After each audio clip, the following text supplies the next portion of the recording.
윤석열 전 대통령과 김건희 씨가 오늘 나란히 서울중앙지법에 출석해서 지금 동시에 재판을 받고 있어요.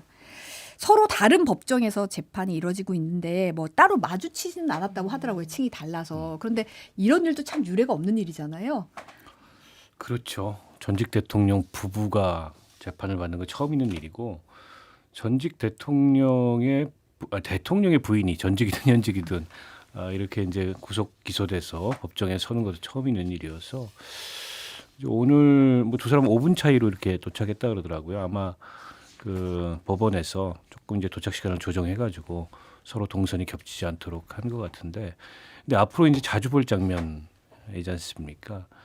그런데다가 윤석열 대통령이 조금 전략을 바꾼 게 아닌가 싶어요. 요즘 계속 내란 재판에 뭐 16번 이상 불참하다가 최근 들어서 본인이 나와가지고 증인 신문도 하고 하는 걸 보면 이게 이제 기존에는 일종의 정치적 대응을 해왔었다면 법률적 대응을 통해서 뭔가 이게 뭐 양형이 됐든 뭐가 됐든 좀 실질적인 그런 그 사법적 대응을 본인이 해보겠다라는 것 같은데, 근데 약간 부작용도 있는 것 같아요. 이게 보면 법정에서 변호인들 말을 끊고 본인이 막 이제 신문하고 이러는데 그게 꼭 좋을까? 이게 이제 국민들한테 주는 인상이 안 좋은 건 물론이거니와 재판부에 주는 인상도 그렇게 좋을 것 같지 않고, 그리고 이분이 아직도 이제 검사 스타일이더라고요. 그러니까 이게 지금 큰 틀에서 보면 자기를 방어해야 되는 상황이잖아요. 근데 그런 거보다도 거기에 출석한 증인을 막 공격하는데 몰아붙이더라고요. 그게 이제 자기 방어에 도움이 된다고 생각하는지는 모르겠는데, 그러다가 이제 약간 역풍도 좀 불고 곽종문 전 사령관 그런 증언도 모습을 나왔죠. 보이고 있어서 제가 좀 염려스러운 건 그 여전히 재판 지연 가능성입니다. 지금 내년 1월 18일이 1심 구속 만기입니다. 그러면 그때까지 재판이 안 끝나면 석방을 해야 돼요, 일단 우리 형사소송법상.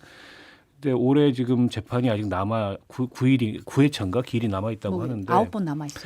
재판 속도가 그렇게 지금 빠르지 않아요. 일주일에 한 번 정도밖에 못 하거든요. 그래서 과연 그때까지 끝낼 수 있을까? 뭐 주변의 변호인들이나 이런 변호사들이나 이런 분들 얘기 들어보면은 좀 갸우뚱하더라고요. 쉽지 않아 보인다. 지금 재판하는 걸로 봐서. 그러면 또 다시 석방이 되는 상황이 오는데, 뭐 석방된다 그래도 어디로 도망가지야 못하겠지만 이제 국민 정서상 지난번에 구속 취소 때도 한번 난리가 났는데, 그런 일이 벌어지면 아마 사법부는 지금 국민들로부터 받는 불신보다 더 큰 이제 그런 불신을 자초하는 꼴이 셈이 될 거여서 지기현 재판부가 좀 재판 운영을 좀 잘 해야 될 것 같아요. 결코 명예로운 일은 아니죠. 아마 우리나라의 정치뿐만 아니라 다른 나라 정치의 장에서도 거의 볼 수 없는 일이 지금 일어나는 것이고요. 이런 일을 국민의 입장에서 다시 볼 일은 없을 가능성이 훨씬 높다라고 생각을 하고, 단지 이제 두 사람이 거의 동시에 서울중앙지법에 출석할 때에 심리 상태가 어떨지가 궁금해져요. 서로에 대해서 애틋할까? 아니면 서로 원망할까? 아니면은 적어도 그동안 벌인 일에 대한 후회나 반성은 있을까? 내지는 이 자체에 대해서도 지금 분노하고 있을까? 여러 가지 궁금함이 있고요. 조금 전에 의원님께서도 그 변호인에 대해서 이렇게 말씀을 해주셨는데, 지금 이 재판은 두 사람 다 변호인들이 주도한다라는 생각은 안 들어요. 예를 든다면 보석 신청을 하면서 느닷없이 샤넬백은 받았다 그러면서 그라프 목걸이에 대해서 또 뭐 DNA 조사를 해보자 그러는 거 보니까 그건 한 번도 안 썼던 모양이죠. 그런 거라든지 아니면은 윤석열 전 대통령과 관련해서 지금 굉장히 열심히 나오고 있잖아요. 그러면서 그 공방을 벌이는 모습을 보면 그동안 변호인들이 자기를 변호해 주는 것에 대해서 꽤 답답함을 느꼈다라는 생각이 들더라고요. 근데 아무튼 제가 그 시민의 한 사람으로서 이분들은 빨리 역사의 뒤안길로 사라져야 된다라는 생각에는 변함이 없습니다. 정 의원님이 심리 상태 얘기하시니까 지금 버진오크님이 윤 전 대통령 뉴스 봤을까? 김건희 씨 관련된 최근 뉴스가 또 네. 판도라폰 얘기가 나왔잖아요. 네. 의문의 남성 얘기가 나와서 그 좀 둘이 만났으면 진짜 어떤 얘기가 오갔을까 약간 궁금해하시는 분들도 있네요. 제가 볼 때는 뉴스는 보잖아요. 그 안에서도. 제한되지만 봅니다. 근데 윤석열 전 대통령은 믿지 않을 것 같아요. 안 믿을 거다. 왜냐하면 이거 순전히 제 생각이니까 틀릴 수도 있는데 그동안의 상당 부분 그걸 이제 보통 가스라이팅이라 그러나 그런 것도 있고요. 그 자신의 그 아내에 대한 그 신뢰랄까? 그게 굉장히 크지 않았었습니까? 그래서 일단은 부정할 것 같다라는 생각이 들어요. 잘 모르지만. 아까도 말씀하셨지만 지금 사실 재판 진행에 문제 제기하는 목소리가 높아지고 있어요. 말씀하셨듯이 지금 올해 안에 재판이 9번밖에 안 남았는데 증인 신문 남아있는 핵심 증인이 30명에 달한다는 거예요. 그러다 보니까 이거 연내에 원래는 끝내겠다고 공언을 했는데 이 속도는 좀 무리가 있는 거 아닌가? 이런 의문이 제기되고 있는데 저희가 영상 준비했거든요. 네. 잠시 보고 얘기 나누겠습니다. 이렇게 돼가지고 한 개월씩 계속 연장이 돼가지고 한 번씩 좀 더 해야 될 것 같은데요. 이틀 정도를 더 넣어야 될 것 같습니다. 좀 죄송한데 12월 19일 그날도 한번 하시죠. 그러면은 이렇게. 다른 거 있으시다 그랬지 아까. 20일? 알겠습니다. 일단은 11월 17일만 해주시면 원래는 제가 이틀 말씀드리려고 했는데 우리 변호사님들 저 간절한 눈빛에 제가 그냥 마음이 약해져서. 변호인들 의견으로는 17일 그 재판 진행이 불가능할 것 같습니다. 도저히 안 되시네. 도저히 안 됩니다. 알겠습니다. 4일입니다. 일주일이 4일은 저희는 못합니다. 예, 변호사님들이 정 안 되신다 그러면 그건 어쩔 수 없죠. 지금 구속된 상태라서 식사 문제가 있어서 사실 제가 지금 마음이 지금 네. 예. 근데 이건 피고인 입장이고 지금 기관 입장에서 저 교도관들도 다 지금 식사도 하시러 가셔야 되고 하는데 이게 저급한 언론에 의해서 지금 여기 나와 있는 변호인이나 피고인들은 온갖 영향을 다 받고 있습니다. 이게 바로 대한민국 검사와 지금의 특검의 행태고요. 원칙으로 돌아가서 생각해 보면 쉽습니다. 이 법정에서 정숙하셔야 되는 의무는 판사, 검사, 변호사 때문이 아니고 법원을 존중하는 의미에서 그렇게 하는 겁니다. 다들 정숙해 주십시오. 아시겠죠? 검찰청 자체를 없애는 거에 대해서 조사하지 않은 검사가 세상에 검사라면 어디 당연히 있습니까? 여기에 대해서 고 변호사님 소리를 높여야지. 잠깐만요. 특검보님도 잠깐만요. 재판 지휘를 좀 하겠습니다. 뭐 변호사님들이 감기 뭐 나서시고 그러셔요. 변호사님들께서 꼭 배고프실 때가 되면 이러시더라고. 아시겠죠잉 하고 이게 어린이집이냐 이런 얘기도 나오고 어제 사실 김용현 전 국방장관 재판에서는 법정에서 방청객들이 지기현 부장판사에게 판사님 귀여우시다 이러면서 환호를 보내기도 했다는 거예요. 전 너무 좀 이해가 안 되는데 이게 내란 재판이라는 정말 엄숙하고도 매우 중대한 사건을 지금 하고 있잖아요. 근데 저렇게 재판장이 우왕좌왕하면서 변호인들한테 휘둘리는 모습을 보이는 데다가 불필요한 농담까지 하는 게 저게 맞나요? 이 엄청난 사건을 하면서. 게다가 저는 형사합의부 부장 정도면은 저런 재판을 20년 이상 했단 말이죠.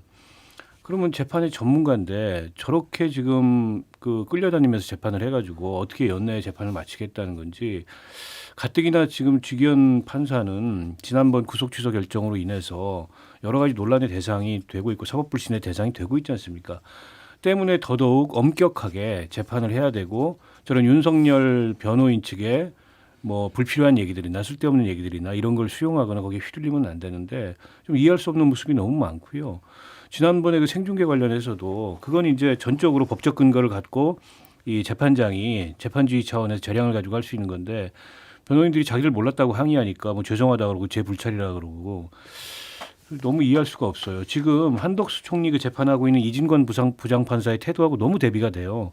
그분은 굉장히 단호하게 재판을 하더라고요. 그래서 불필요한 얘기들 하면은 다 일축하고 끊고 심지어는 뭐 변호인들이 어떻게 보면은 좀 이 국민들이 납득하기 어려운 그런 얘기를 한다거나 그러면 오히려 거기서 그걸 나무라고 윤석열 앞에 가서나 그런 얘기 해라 뭐 이렇게까지 하면서 재판을 진행을 하는데 물론 그 재판장이 재판 결과에 대해서 어떤 예단을 주는 건 옳지 않지만 엄격히는 해야 되거든요. 근데 너무 느슨해요. 누가 봐도 너무 느슨한 모습을 지금 지기현 재판장이 보이고 있어서 기한 내에 재판을 끝낼 수 있을까도 걱정이 되지만 저런 식의 재판 진행을 하는 판사한테 계속 저 재판을 맡겨놔야 되는 불안감도 듭니다. 저도 뭐 이렇게 살면서 재판부에 갈 일은 사실 우리가 그렇게 많지 않습니다. 그리고 또 어떤 면에서 보면은 일생을 살면서 맞닥뜨리지 말아야 될 사람들이 사자 들어가는 의사, 변호사, 검사, 판사 같은 분들 아니겠어요? 그런데 정말 그 쥐기현 판사의 재판 진행 그 모습은 마치 또 무슨 교양 프로그램이라든지 이런 프로그램을 진행하는 그 판사라고 하기에는 굉장히 그 독특한 스타일의 재판 진행을 한다라는 느낌이 들었고요.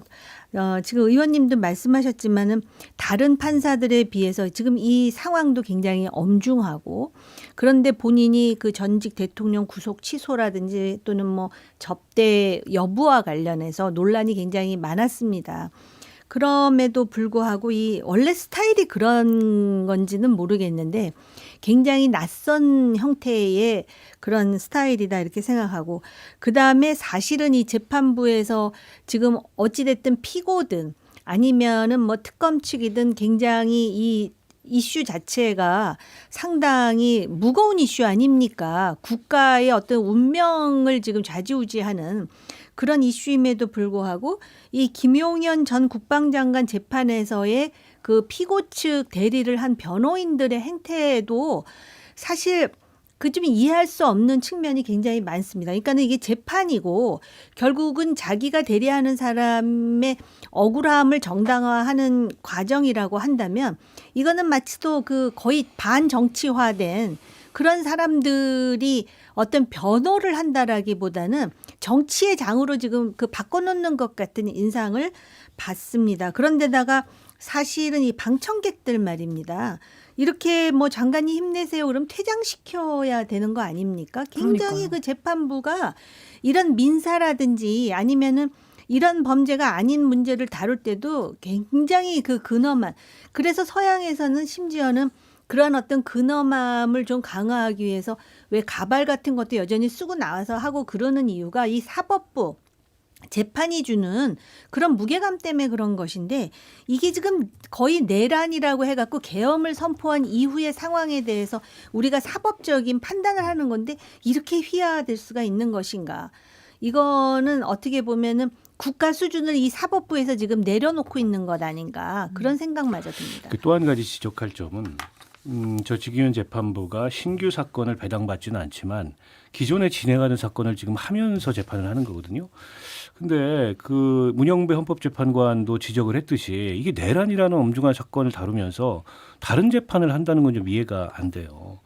지금 일주일에 2번씩 재판을 하기로 해놓고 사실상 지금 한 번씩만 진행하고 있는 네. 거고, 그마저도 변호인들한테 휘둘리고 있는데 정말 이 재판을 이 신속하게 끝내고자 하는 의지가 있는 건지 좀 의문스럽고, 이 사법부 전체적으로도 물론 이게 이제 전담 재판부는 아닙니다. 그럼에도 불구하고 이 사안의 중대성을 감안했을 때 기존 사건을 다른 재판부로 재배당을 하든가 뭘 하는 조치를 취해서라도 이 사건에 집중하도록 만들었어야 되는데 왜 이런 일이 빚어지는지 근본적으로 잘 이해가 안 됩니다. 그러니까 이게 지금 민주당이 주장하는 뭐 내란 전담 재판부로 이름을 바꿨지만 내란 특별 재판부 주장을 하다가 이런 그 주장을 오히려 지금 이 재판부 내에 이런 상황이 일정 정도 지금 합리화시키는 상황이다. 그런 점에서 지금 우선 쥐기현 재판부가 좀 그 대호각성할 부분이 상당히 많이 보입니다.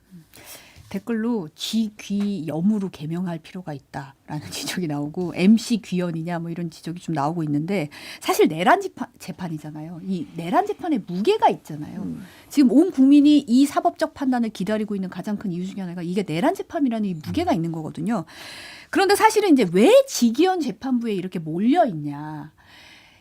석연 쳐는 과정이 있었다는 의혹이 지금 제기가 됐어요. 서울중앙지법이 원래 이제 이 김용현 전 국방장관 사건을 사회적 파장이 크다는 이유로 적시 처리가 필요한 중요 사건으로 판단을 했는데 무슨 이유에서인지 이거를 일반 사건으로 바꿨다는 거예요. 그러니까 이게 적시 처리 필요 중요 사건으로 지정이 되면 무작위 배당을 안 하고 걸맞는 재판부를 지정하게 돼 있는데, 이걸 처음에는 그렇게 했다가 바꿈으로 인해서 무작위 배당으로 쥐기현 재판부에 갔고, 김용현 전 장관 재판부가 쥐기현 재판부니까 나머지 내란 사건을 몰아줬다는 거예요. 그러니까 왜 이런 일이 일어났는지, 처음에는 무작위 배당이니까 우리는 공정하다 이런 논리를 폈는데 사법부가 지금 이 상황은 왜 이렇게 바뀌었는지에 대해서는 이 과정이 정해서 설명이 없다는 거죠. 이 문제 제기가 어제 국감에서 있었어요.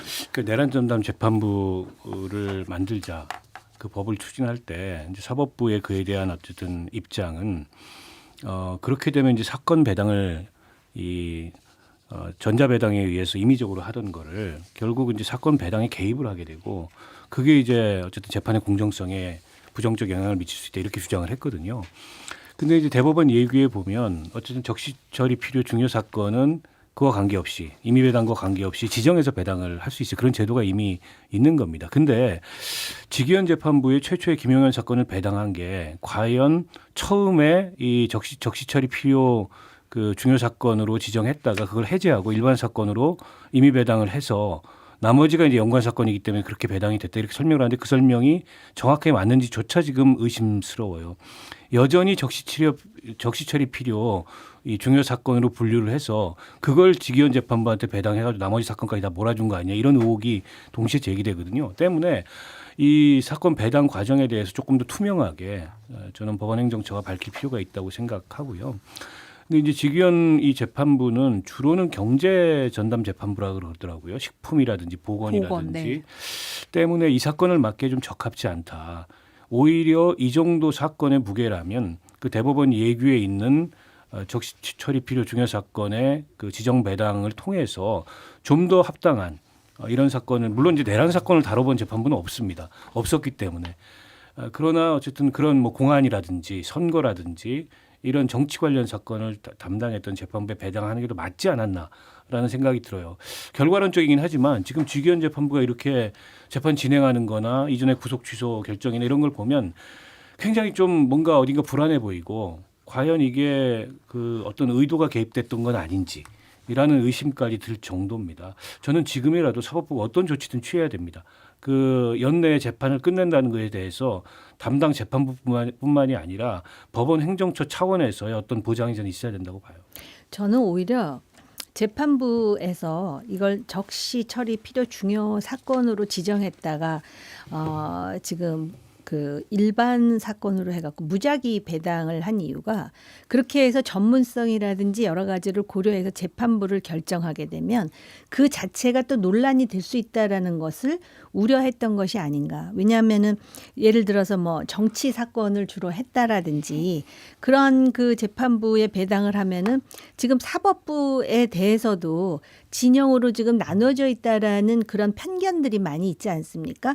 그러다 보니까 어떤 전문가 재판부다 해갖고 이거를 배당하게 되면 또 배당했다라는 이유로 비난을 받을 여지가 있다 보니까 그 가능성 자체를 차단하기 위해서 소위 그 무작위 배당을 하는 일반 재판부로 했는데 하필이면 지기현 재판부가 걸렸을 가능성이 오히려 많지 않은가 이런 해석도 해봅니다. 이번엔 특검 얘기를 좀 넘어가면 김건희 특검이 어제 이제 아크로비스타 압수수색했어요. 네. 압수수색 영장에 디올 제품 일체라고 적시를 했다는 겁니다. 관저 이전 공사와 관련해서 21g 대표 부인으로부터 디올 제품 수수한 정황을 파악을 했는데 이제 구체적인 모델이나 종류 등은 특정하지 못해서 김건희 씨 집에 있던 디올 제품을 전부 찾아서 담아놨는데 한눈에 새기는 어려운 숫자였다고 해요. 그러니까 변호인이 아니 범죄 사실과 관련한 물건만 가져가라 이렇게 항의를 했고 이제 한 방에 몰아놓고 봉인했다가 선별해서 압수하는 절차를 거쳤다는 거예요. 그리고 뭐 디올 코리아 본사에서도 압수수색 진행했다는 얘기도 뉴스도 들어왔거든요. 어떻게 보세요? 요건 이제 별도의 무슨 그 뇌물 수수 사건이라고 봐야 되겠죠. 그러니까 기존에 뭐 디올백 논란도 있었고 샤넬백 논란도 있었고 뭐 그라프 목걸이 요거하고는 별개로 그 관저 공사를 담당했던 21g이라는 업체로부터 이제 선물을 받았다라는 건데 아마 뭐 그 어떤 증언이 있었겠죠. 그 21g이라는 업체 쪽의 증언이 있었던가 그걸 이제 특검이 확인했기 때문에 압수수색에 들어간 게 아닌가 싶고요. 그 지금 관저 그 이 공사가 좀 비정상적으로 진행된 것도 특검이 지금 두고 있는 혐의 중에 하나지 않습니까? 그 수사가 한편에서 이제 본격적으로 진행되는 거다 이렇게 봐야 될 것 같고 그러니까 김건희 씨는 참 무슨 디올, 샤넬 이런 거를 좋아하는 분인 것 같아요. 그러니까 이번에도 했더니 뭐 수십 점이 나왔다. 그래서 한눈에 다 분류하기 어려워서 일단 모아놓고 변호인들이 항의하니까 거기서 재분류해가지고 필요한 거 가져갔다라는 건데 그러니까 지금 김건희 씨 관련돼서는 뭐 이렇게 새로운 뉴스들이 나오는데 놀랍지가 않아요. 그러니까 건진 그 법당에서 김건희 씨 휴대전화가 발견이 됐고 거기서 이제 그 증권 무슨 그 애널리스트라는 이모 씨하고 몇백 통의 문자가 나왔다라는 뉴스도 보도가 됐는데 건진 법당에 과거에 있었던 휴대전화가 왜 있죠?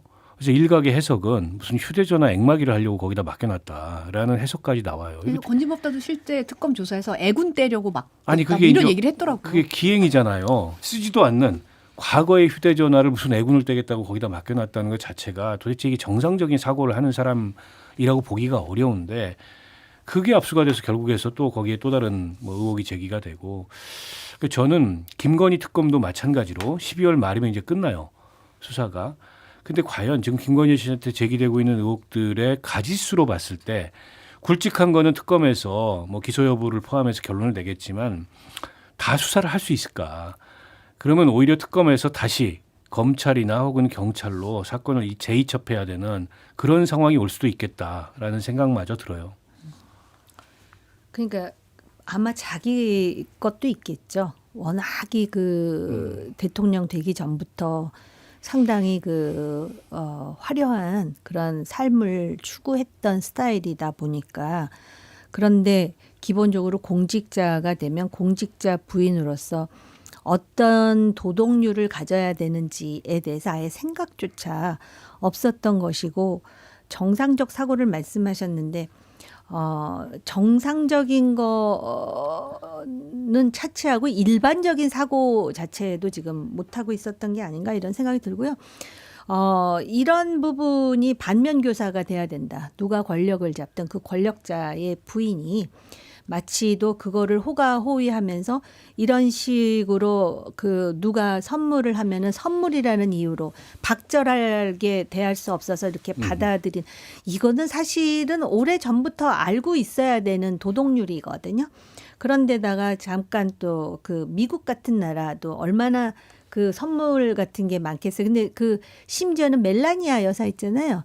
모델 출신에다가 얼마나 가지고 있는 게 많습니까? 근데 미국에서 예를 든다면은 이제 백악관에서 가족 모임을 하잖아요. 그런 가족 모임에 대한 비용은 대통령이 내요. 이거는 그 세금으로 가지 않아요. 그러한 그 규정이 명확하다고 하더라고요. 그리고 보통 취임식에 영부인이 말입니다.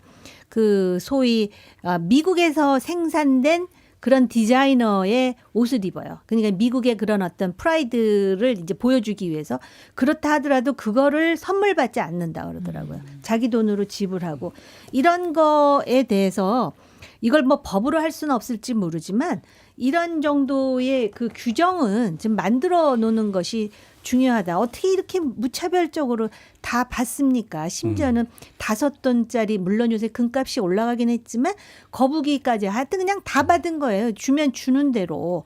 근데 이거 안 되는 거거든요. 안 되는 거를 공직에 있었던 사람 또는 공직으로 가려고 하는 사람들은 아는데 이걸 전혀 모르고 검사 부인이 그랬다라는 거에 대해서 물론 처음에 지지하고 뽑은 사람도 사실 민망하긴 하지만 그 여러 가지를 지금 우리에게 시사하는 바가 있다고 봅니다. 저는 김건희 씨 사건으로 인해서 이제 공직자 가족의 윤리 문제와 관련된 새로운 제도적 기준들이 좀 만들어져야 될 것 같아요. 지금 공백이 너무 많아요.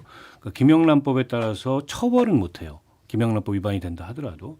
그런데다가 이제 뇌물죄 같은 경우에 공직자가 아니면 직접 적용이 안 되고 결국 돌아 뭐 공범 이런 식으로 가야 되고 그리고 대통령 부인의 어쨌든 윤리와 관련된 규정이 없습니다. 특별감찰관 제도가 있어서 특별감찰관이 그런 역할을 수행해야 되는데 뭐 특별감찰관 임명도 안 하고 지금 이 정부도 없지 않습니까? 아직 없습니다. 그래서 문재인 정부 때부터 임명을 안 했어요. 그러니까 그러면 특별감찰관 제도라는 걸 도대체 왜 뒀냐. 그래서 여러 가지로 이번 김건희 사건을 통해서 또 이게 이제 공판까지 다 끝나봐야 알겠습니다만 입법적 제도적으로 보완해야 될 사항들이 상당히 있다라는 생각이 들어요. 지금 그 지난 2023년 3월 5일에 윤석열 김건희 부부가 연락도 없이 경복궁의 건천궁 명성황후 침전인 곤영합까지 들어가서 이제 10여 분 정도 단둘이 머물렀던 사실이 드러나서 논란인데 근데 이후에 대통령실이 이 건천궁에 있는 공예품을 대여해달라고 요구를 했고 실제 대여를 해갖고 1년 넘게 반납을 하지 않았다가 지난 4월에야 돌려줬다는 거예요. 진보는 아니고 재연품이긴 하지만 이거를 왜 가져갔을까요? 글쎄요, 뭐 왕과 왕비 코스프레 내지는 왕과 왕비 놀이죠. 심하게 하면 그거 하고 싶었는지는 모르겠습니다만 기행입니다. 그리고 그걸 빌려달란다고 빌려주는 사람들은 또 뭡니까? 그 규정이 없거든요. 대통령 부인이라고 하더라도 그걸 어떻게 빌려갈 수가 있어요. 말씀하셨던 대로 진품은 아니고 가품이라고 하더라도 그 우리 문화유산이고 관람조차 제한된 그런 공간에 비치되어 있는 소품을 그렇게 빌려줄 수가 있습니까? 그래서 저는 이번에 김건희, 윤석열 이 두 분들이 그 일반인 관람이 제한된 그런 뭐 국립박물관 수장고 이런 데 왔다 갔다 하고 이런데 그걸 다 열어주고 하는 공무원들도 정말 한심한 사람이 누구 한 명 노라고 얘기하는 사람이 없는 거예요. 그래서 우리 공직윤리가 이 정도인가라는 생각마저 들고요. 어쨌든 글쎄요, 뭐 저걸 뭐 뭘로 처벌해야 될지는 모르겠습니다만 그냥 넘어갈 수 있는 문제는 아닌 것 같고 제가 앞서도 말씀드렸듯이 기행이 끝도 없습니다. 거기 간 것도 이상한데 거기 비치되어 있는 그런 그 소품들을 빌려다가 심지어 1년이 넘도록 돌려주지 않았다는 거는 가질라 그랬나요? 그냥 그러니까 약간 그런 생각마저 좀 들어요. 의심이 드는 아니 거죠. 그러니까 박물관 지난번에 수장고 들어간 것도 거기서 뭘 가져 나오려고 들어갔다 이런 생각마저 안 들 수가 없는 그런 기행입니다.